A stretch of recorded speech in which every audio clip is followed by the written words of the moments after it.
Na minha juventude, eu fui um leitor compulsivo de literatura, né? Eu lia bastante ficção e, além dos clássicos obrigatórios, assim, não só da literatura brasileira como da literatura universal, houve um momento muito importante, muito fundamental na minha vida em que eu me apaixonei por alguns autores específicos, né? Samuel Beckett, por exemplo, foi um cara que influenciou a minha vida, proporcionou inclusive algumas guinadas existenciais, e também ali um pouco da literatura norte-americana do século XX, né? Autores mais viscerais como Henry Miller, um pouco da literatura francesa lá do Jean Genet, esses malditos, esses marginais, de um certo modo, foram bastante decisivos na minha formação como leitor.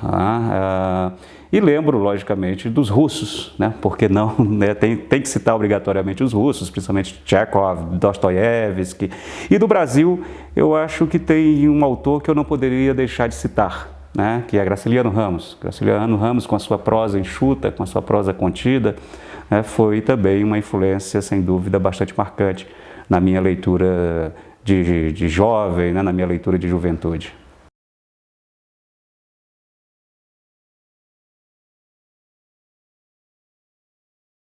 O fato de ter estudado filosofia, de ter estudado letras por algum tempo na minha vida, eu acho que foi muito importante para a minha formação geral, para estabelecer ali o que a gente costuma chamar de cultura geral, de cultura humanística, né? Ter acesso aos grandes pensadores, né? Aos grandes clássicos do pensamento e da literatura.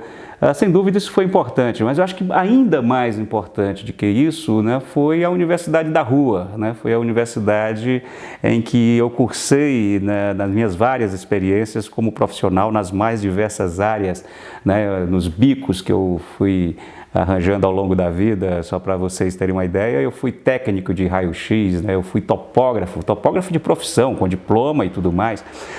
Eu fui vendedor de peças de motocicletas numa pequena lojinha em Fortaleza.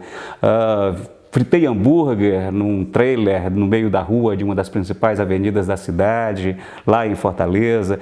E durante essa época, enquanto tentava encontrar um caminho profissional, também fiz o que na época se chamou e se caracterizou como a poesia alternativa, ou a poesia de mimeógrafo, a chamada geração marginal. Lá em Fortaleza eu escrevia e imprimia meus próprios folhetos de poesia e colocava debaixo do braço, ia lá para os botecos, para as portas do teatro, para a porta do cinema, né, vender poesia, né, tentar levar a poesia, né, nesses vários suportes bem alternativos, né, para as pessoas. Às vezes você trocava um folheto de poesia por um sanduíche, às vezes você trocava por uma ou duas cervejas. E foi, claro, esse foi meu primeiro contato com a palavra escrita, né? Foi aí que eu descobri que eu podia, de algum modo, viver da e pela palavra, né? Foi meu primeiro contato e, logicamente, era uma produção poética horrorosa e que hoje eu tenho uma extrema resistência a esses poemas. Um dia eu encontrei na mão de um amigo um poema desses de juventude, eu peguei da mão dele e rasguei para que ninguém tivesse prova documental, né, dos poemas que eu cometi na juventude.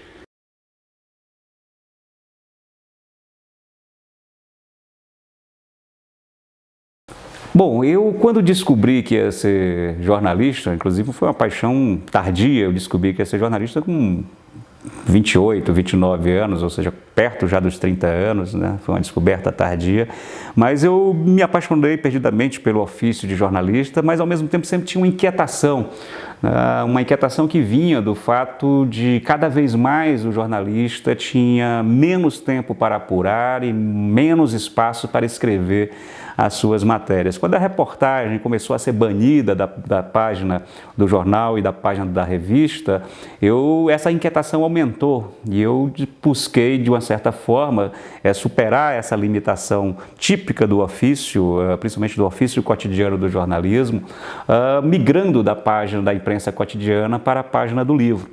Então, no livro, eu digo sempre que meus livros, na verdade, não passam de grandes reportagens, só que hoje, em vez de ter uma tarde ou um dia, ou que seja uma semana para apurar uma grande história, eu tenho 5, 6 anos, como foi o caso da biografia do Getúlio, e em vez de ter alguns poucos centímetros ou algumas poucas linhas para escrever uma reportagem, eu tenho centenas de páginas. No caso da biografia de Getúlio, eu tinha 1.800 páginas para escrever essa reportagem. Por isso que eu digo sempre que eu sou essencialmente um repórter, eu continuo sendo jornalista, né? Até tenho uma certa dificuldade em me definir como um escritor, apesar de hoje eu viver essencialmente dos livros que eu publico, mas eu ainda continuo dizendo que sou um jornalista, que sou um repórter. E a biografia foi essa forma que eu encontrei de unir essas duas paixões, a paixão pela história, a paixão pelo jornalismo, né? E de uma certa forma a paixão pela palavra escrita.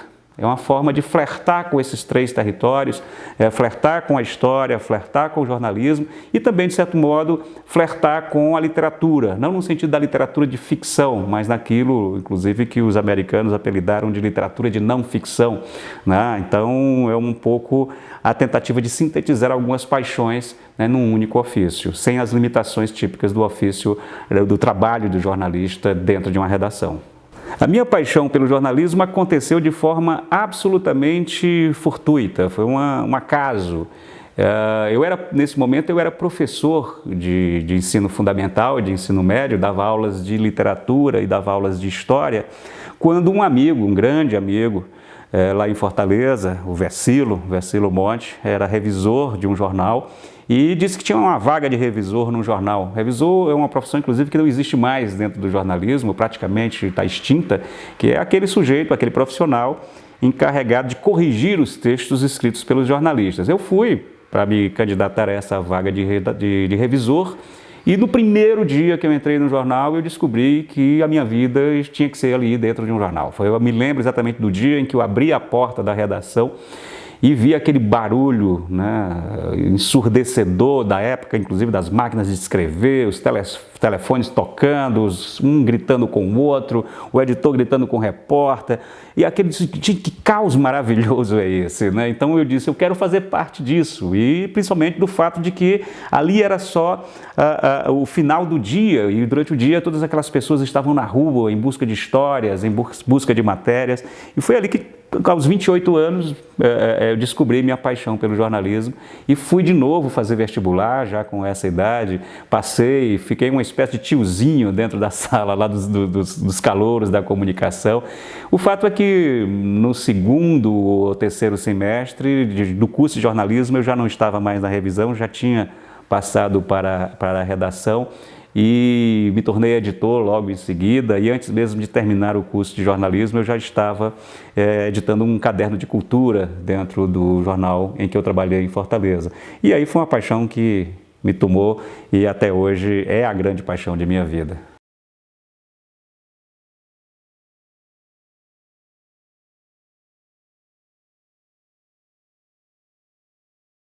Eu dou preferência àqueles personagens contraditórios, aqueles personagens que de um modo ou de outro encarnem, né, ambifalências e reencarnem contradições. Eu jamais biografaria alguém que tivesse levado, como diria o Fernando Pessoa, uma existência em linha reta.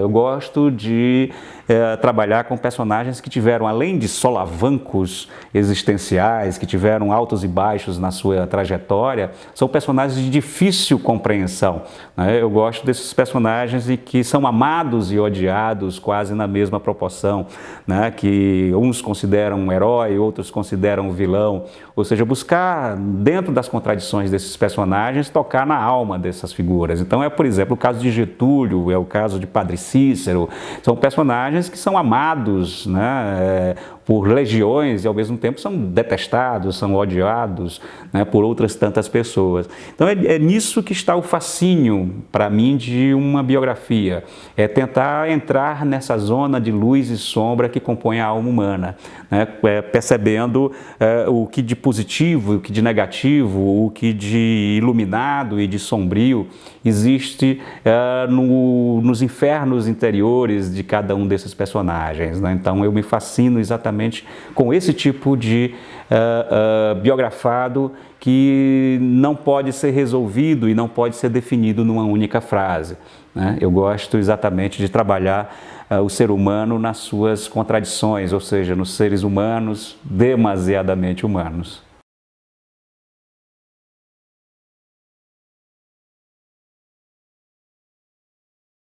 Primeira coisa, quando eu decido sobre o que é que eu vou escrever, é tentar ler tudo aquilo que de relevante já se escreveu antes sobre esse personagem ou sobre esse tema, fazer uma espécie de grande revisão bibliográfica de todo o material pré-existente, né? Isso leva alguns meses, no caso do Getúlio, levou um ano inteiro de trabalho só para ler a avalanche de livros, né, existentes sobre Getúlio, e falo só daqueles livros relevantes, né? Ou seja, eu nem falo de toda a bibliografia, porque tem muita coisa que não vale a pena, mas tudo aquilo que é relevante entra nessa primeira fase. Depois chega a busca, né, por fontes primárias, né? Então fontes documentais, cartas, correspondências, bilhetes, inquéritos judiciais, inquéritos policiais, se for o caso, buscar toda essa documentação em arquivos públicos, em arquivos privados,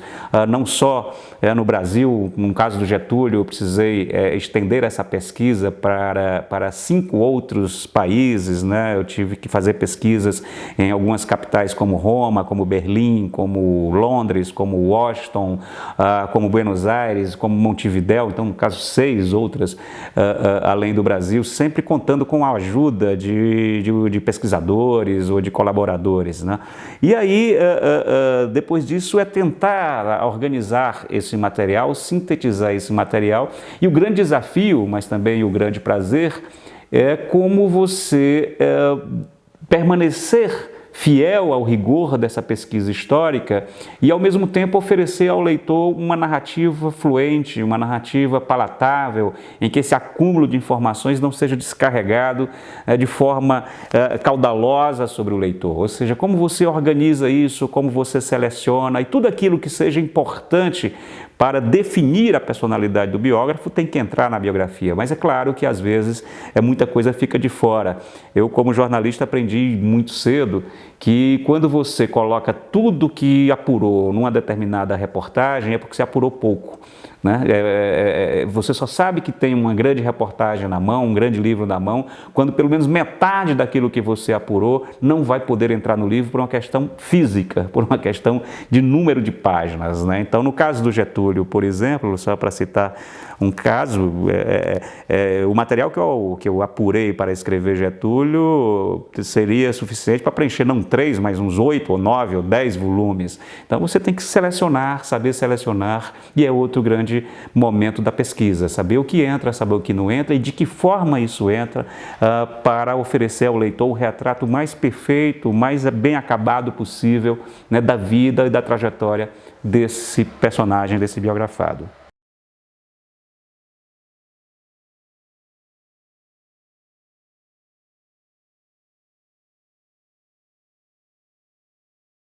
Quando você está biografando alguém, você está entrando, né, na vida dessa pessoa e, por consequência, a vida dessa pessoa também está entrando na sua. Então, durante o tempo que você passa imerso numa biografia, você passa a pensar 24 horas por dia naquele tema, a preencher a tua vida, os teus sonhos. Você começa a pensar, a sonhar com o personagem, você começa a estar almoçando com a sua mulher, com suas filhas, de repente você desliga e fica pensando no personagem, você não faz outra coisa, você respira a vida desse personagem. E, logicamente, né, isso produz um impacto muito grande, não só na sua vida, como nas pessoas que convivem com você. Parece que durante algum tempo você fica meio que num limbo, num mundo à parte, né? E o sonho é exatamente uma desses pontos-chave. Você começa a entrar na vida do personagem quando ele começa a entrar no seu sonho. Então, eu sonhei muito com o Padre Cícero, eu sonhava com Getúlio constantemente, né? Discutia com ele, tinha brigas homéricas, né? Tinha decepções enormes, e isso mostra que o personagem começa a entrar na sua vida. E outra coisa que eu faço é procurar me cercar né, de toda uma atmosfera no ambiente de trabalho que me remetam diretamente àquele tema que eu estou trabalhando. No caso do Getúlio, eu entrava nos leilões virtuais, ia nos antiquários, nos sites de antiguidades, para buscar pequenos objetos que, ao olhar para eles, eu entrava na história. Isso, flâmulas, moedas, quadros, discos, filmes, revistas, ou seja, eu procurava me cercar, eu procuro me cercar de toda uma atmosfera, de toda uma ambiência. Na época que eu estava biografando a Maísa, por exemplo, eu só ouvia a música daquele período.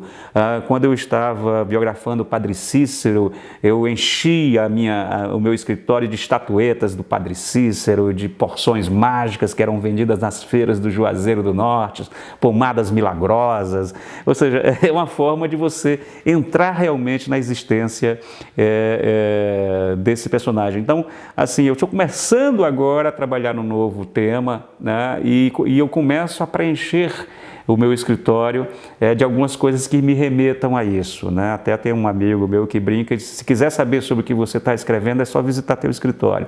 Está começando um processo semelhante nesse momento de me cercar dessa ambiência, de me cercar, né, de objetos, de coisas que me remetam diretamente, que me aprisionem dentro dessa célula de tempo, dentro dessa célula desse tema, né, dentro dessa cápsula que me transporta para a vida e para o momento daquele personagem.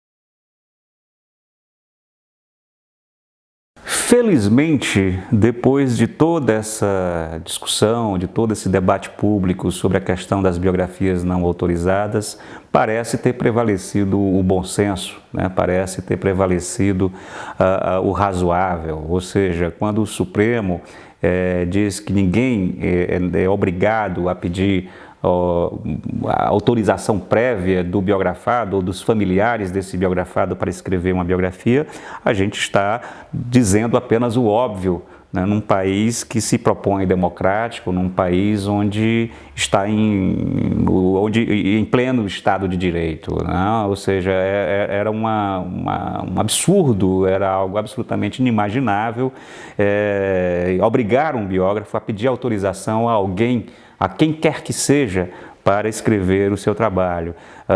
E até então vigorava ali nos artigos 20 e 21 do Código Civil, né, essa necessidade de pedir autorização prévia à família.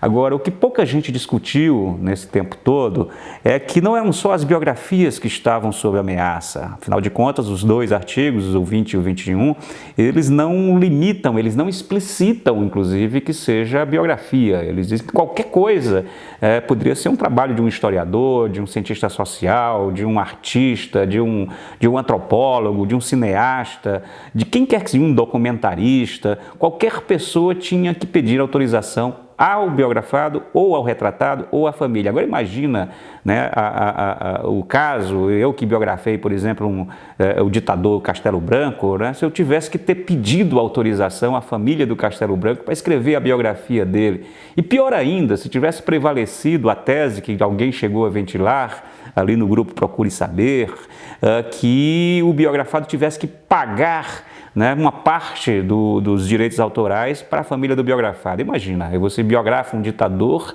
e você tem que pagar, não só pedir autorização à família, como pagar à família para escrever sobre isso. Imagina, é algo absolutamente sem sentido e, felizmente, né, com a decisão do Supremo, parece ter ficado definitivamente enterrado, ou seja, não tinha sentido nenhum, né, num país democrático e, além do mais, era inconstitucional, pois a Constituição prevê o amplo direito de expressão, da livre expressão.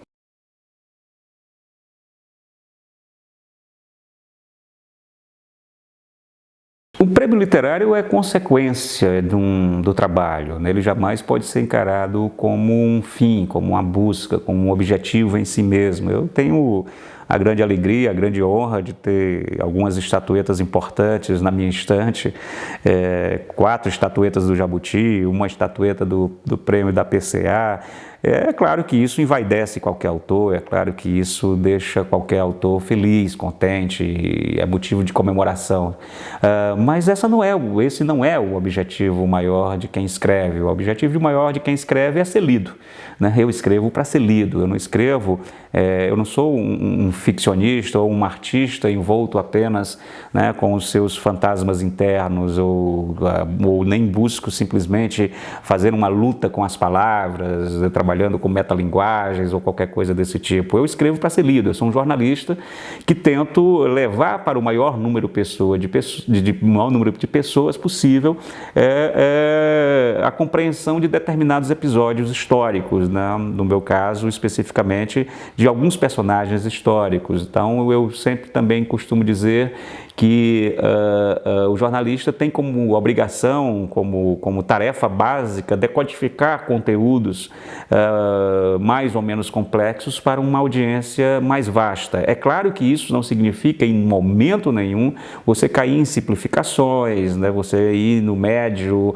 e procurar fazer um texto mediano e que seja entendido pelo Homer Simpson, né? Não é isso. É tentar unir exatamente o rigor ao prazer do texto. É tentar unir, né, a paixão pela palavra, o tesão pela palavra, né, com o tesão pela história, com o tesão pela informação.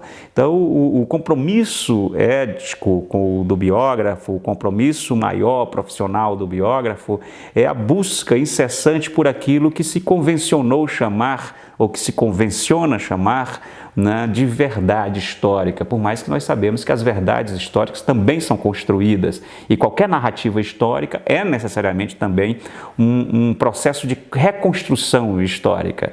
Então, é tentar, inclusive, entender, ao biografar alguém, como é que se criou toda uma mitologia e todo um arcabouço de verdades históricas em torno de um indivíduo, ou de um episódio, ou de um determinado momento histórico. É tentar desnudar essas construções, né? Esse é o trabalho do biógrafo, esse é o trabalho de dessacralizar os mitos, dessacralizar os heróis, né? E relativizar, inclusive, essas verdades absolutas.